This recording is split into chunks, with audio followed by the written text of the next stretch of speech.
Bom, para começar esse nosso mergulho de hoje, imagina a seguinte cena. A gente está falando do dia 1º de maio de 2026. Uhum. Um feriado, né? Exato, Dia do Trabalho. E aí uma família, lá no Mato Grosso do Sul, senta para jantar. E, tipo, a mesa tá impecável. Aquela mesa de novela, sabe? Nossa, sim, tem uma toalha branca linda, umas taças vermelhas super texturizadas brilhando com a luz. E bem no centro, um pudim de leite que, olha, parecia um espelho de tão liso. O famoso pudim nota 10. Pois é. Só que tinha um detalhe visual muito, mas muito específico nessa decoração. Gatos pretos. Gatos pretos por toda parte. Por toda parte. Tipo, estavam nas ilustrações dos pratos um gato caminhando num galho com uma lua no fundo, sabe?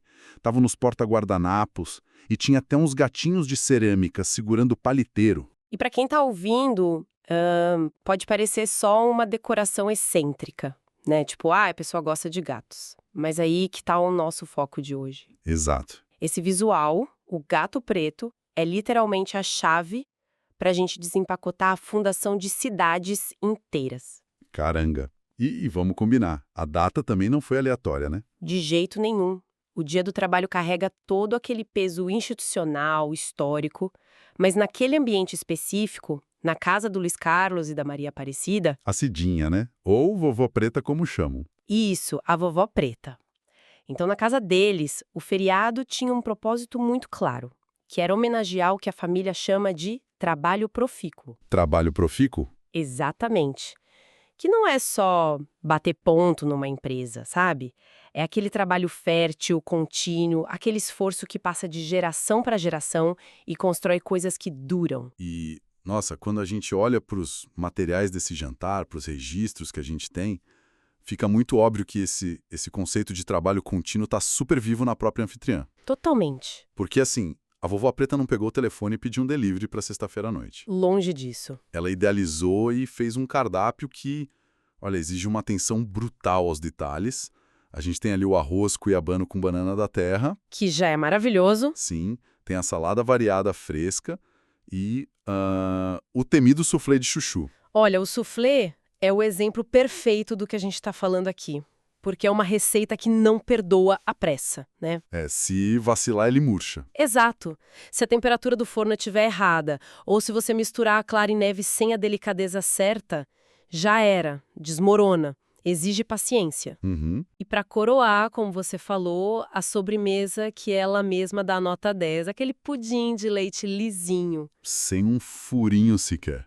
E com aquela calda de caramelo que, tipo, se você deixar um segundo a mais no fogo, amarga tudo. É técnica pura. Ok, então vamos desempacotar isso. Porque esse pudim, esse jantar todo, exigiu tempo, técnica e uma recusa gigante em cagar atalhos.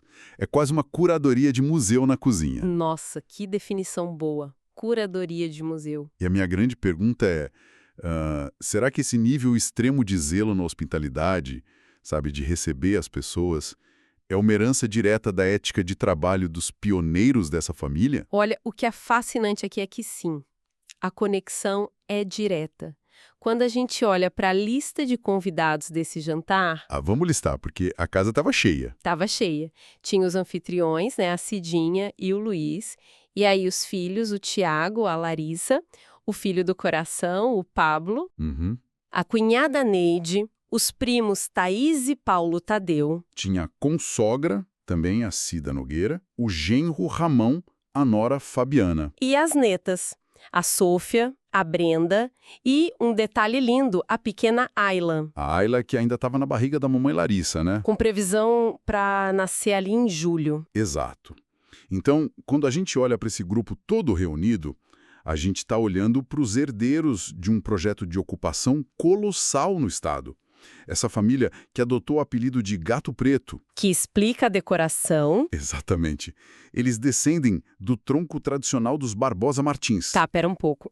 Antes da gente avançar para os nomes de peso, me ajuda a visualizar esse cenário, porque eu acho que quem está ouvindo pode ter a mesma dúvida que eu. Claro, manda. Quando a gente fala de ocupação e grandes fazendas no século XIX, lá na região da Vacaria, a imagem que vem na minha cabeça é de novela de época.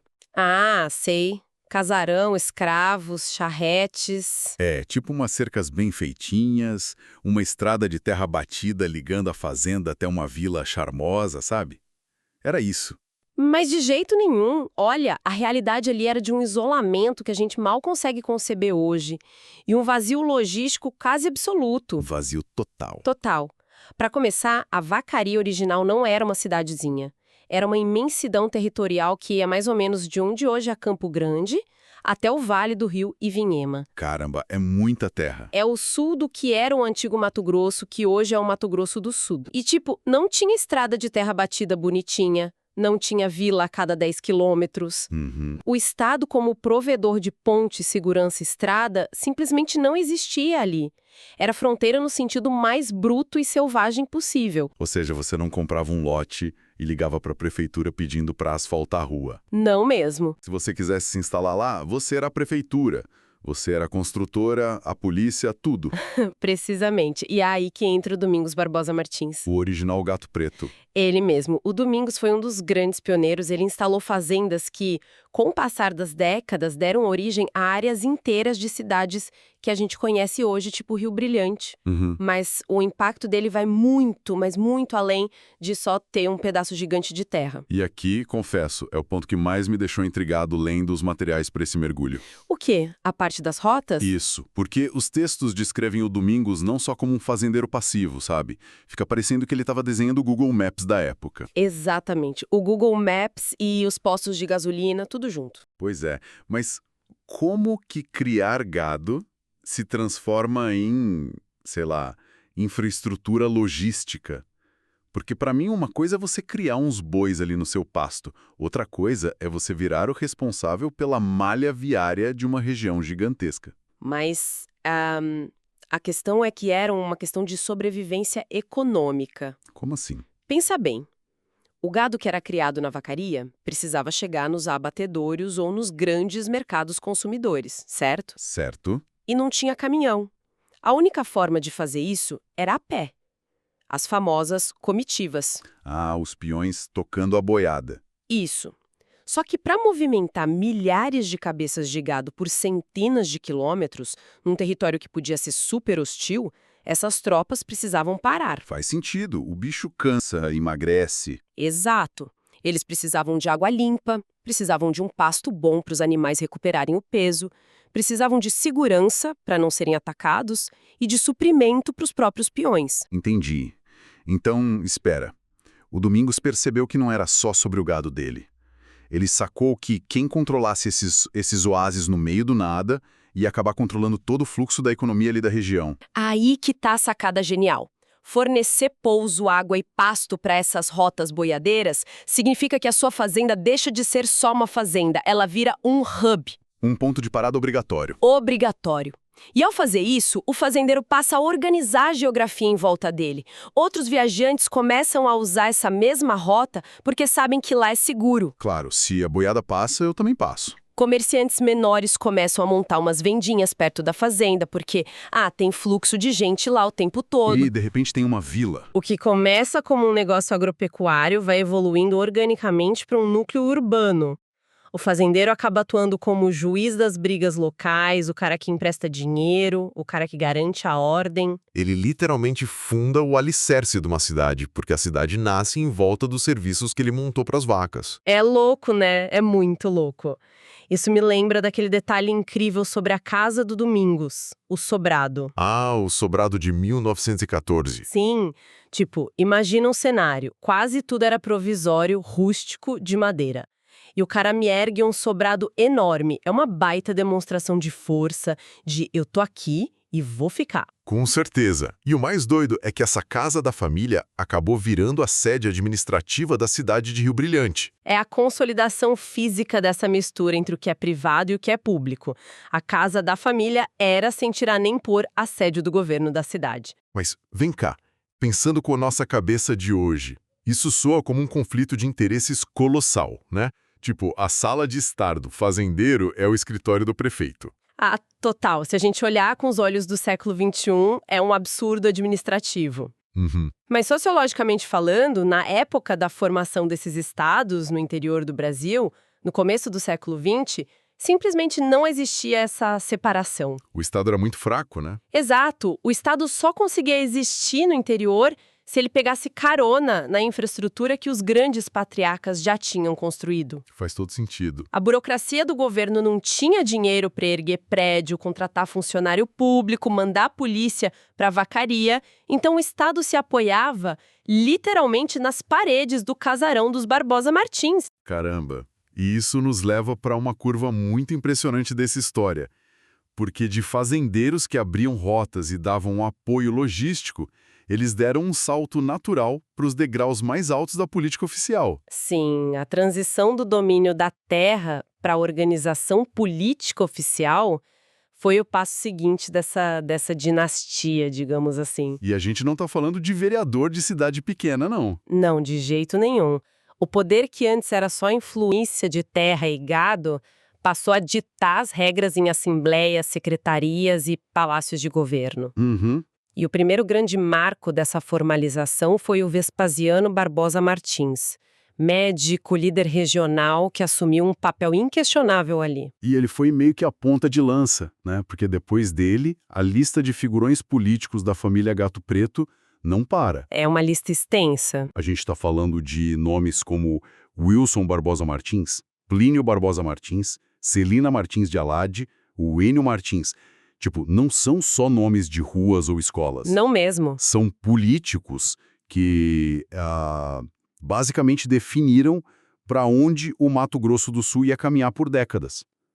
E eu fico pensando, voltando para o jantar de sexta-feira, o peso de você comer um arroz cuiabano carregando um sobrenome que desenhou o mapa do seu estado. Olha, e aqui é muito vital que a gente, mantenha a objetividade, independente de como quem está ouvindo enxerga a política. Com certeza. Sem tomar partido. Isso. A gente precisa analisar friamente os fatos que estão nos documentos, deixando ideologia e partido de lado, ou como a história vai julgar as gestões deles. Tem um fato aí que é incontestável. Que eles construíram a base, né? Exato. A evolução do Mato Grosso do Sul, de uma imensidão de fazendas isoladas, até virar um estado federativo moderno, com rodovia asfaltada, hospital, escola, máquina pública, isso tudo passou obrigatoriamente pela caneta, pelos acordos e pelas decisões dessa família. Uhum. Eles foram, do ponto de vista histórico, os verdadeiros engenheiros sociais daquela região. Engenheiros sociais. Perfeito, são os arquitetos da estrutura do Estado. Não dá para você contar a história econômica do Centro-Oeste sem tropeçar na família Barbosa Martins. É impossível. E aí que a coisa fica realmente interessante para mim. Porque a gente tem essa macro-história de poder-estado e a gente volta para o nosso jantar de 1º de maio, para a sala da Cidinha e do Luiz. A micro-história, né? Isso. Porque no meio daquelas fotos todas bonitas da sobremesa e das decorações, tem um vídeo. Um trecho curto de vídeo que estava nos materiais. Aquele vídeo é sensacional. É incrível. É um clima super informal, no meio da festa, e para mim essa é a peça mais reveladora de todas. Por que você acha isso? Porque prova que esse instinto de construção, sabe, não ficou congelado lá em 1914 com o Domingos abrindo estrada. Tá vivo ali na sala. Tá vivíssimo. No vídeo, para quem não viu, alguém tá elogiando a pessoa que organizou aquilo tudo, que pelo contexto e carinho, dá pra ver que é a própria Vovó Preta. Aham. E a pessoa fala um negócio muito bonitinho. Ela diz, não sai de casa, que ela fica fazendo bonitinho, né?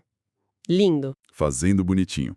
E aí a conversa flui para um outro projeto, uma nova festa. O aniversário da Rai, né? Isso, o aniversário da Raí, que ia cair bem no dia do primeiro jogo do Brasil, num campeonato importante que ia rolar meses depois. E aí rola aquele desafio logístico, tipo, como a gente faz uma festa no dia do jogo do Brasil. E qual que é a estratégia que a pessoa revela no vídeo? Ela fala assim, já começou a fazer, vai fazer com tempo. Com meses de antecedência. Meses. E aí, é aí que o meu cérebro explodiu, porque, pensa bem, qual é a diferença fundamental entre o Domingos estruturar pousos ao longo de centenas de quilômetros para garantir que uma boiada sobreviva e a Vovó Preta planejar uma festa com meses de antecedência para garantir que todo mundo se divirta sem estresse no dia de um jogo de futebol? A escala, óbvio, muda completamente. Claro. A escala? Mas o DNA da ação, aquele impulso interno, Exato. é rigorosamente o mesmo. É o impulso de ordenar o caos. Exato. É a incapacidade crônica de ficar parado. Uhum. De sentar e esperar acontecer. É olhar para um problema, seja cruzar o estado de Mato Grosso do Sul com 2.000 cabeças de gado, ou botar toda a família numa sala, numa data caótica e chamar a responsabilidade para si, estruturar até ficar bonitinho. E olha, esse impulso de agregar, de não medir nenhum esforço para dar conforto para os outros, é a definição mais pura daquele trabalho profícuo que eles estavam celebrando. Nossa, sim. E a parte mais tocante de estudar esse tipo de fenômeno social, familiar, é ver como isso se projeta para o futuro. Porque a gente mencionou lá no começo a Larissa, né, que estava grávida da Ayla. Sim, a bebê que ia nascer em julho. A nova geração ali é um passo de chegar. Então, quando a gente pensa em preservar a história, a gente sempre pensa em grandes monumentos de pedra, estátuas, placas de rodovia ou capítulo no livro de história do colégio. Uhum. E claro, a Ayla com certeza vai cruzar com o nome dos bisavós e dos tios em placas por aí. Vai estudar sobre eles na escola. Vai, mas a verdadeira herança não vem de ler uma placa de metal fria numa avenida, sabe? A compreensão real do que significa fazer parte da família Gato Preto, isso vem do convívio. Vem de estar sentada naquela mesa no dia 1º de maio. Vem de observar o exemplo, de ver a vovó Preta e o Luiz se dedicando, de entender que a hospitalidade exige um esforço gigante ativo. Quando a Ayla crescer, saboreando aquele pudim maravilhoso, ou vendo a avó arrumar a festa meses antes, ela vai absorver a ética de trabalho lá dos pioneiros da vacaria. Na prática. As mesas de jantar são os nossos museus mais vivos, né? Sem dúvida. É muito louco pensar nisso. A gente começou esse mergulho olhando para a foto de taça vermelha, de gatinho de cerâmica e de suflê de chuchu. Numa sexta-feira. Numa sexta-feira. E a gente terminou mapeando a logística das comitivas de gado e a fundação política do Mato Grosso do Sul. É um baita testemunho de que a macro-história, a história dos livros, ela é costurada com linha fina por essas micro-histórias de cuidado de família. É um registro histórico disfarçado de jantar em família. Foi uma homenagem linda ao passado e ao presente, com muita galhardia, como eles mesmos disseram. Com certeza. E eu queria deixar uma provocação para quem está ouvindo a gente agora. Manda. Fica o convite para você pensar quantas histórias gigantes, silenciosas, epopeias inteiras sobre desbravar uma região ou fundar uma cidade não estão escondidas agora mesmo nas mesas de jantar por aí. Uhum. Às vezes, o maior documento histórico da sua família não é uma certidão amarelada num cartório. É verdade. Às vezes, é um apelido antigo, uma receita de arroz que dá um trabalho danado para fazer e que ainda assim teime juntar todo mundo em volta da mesma mesa todo ano. Fica a reflexão.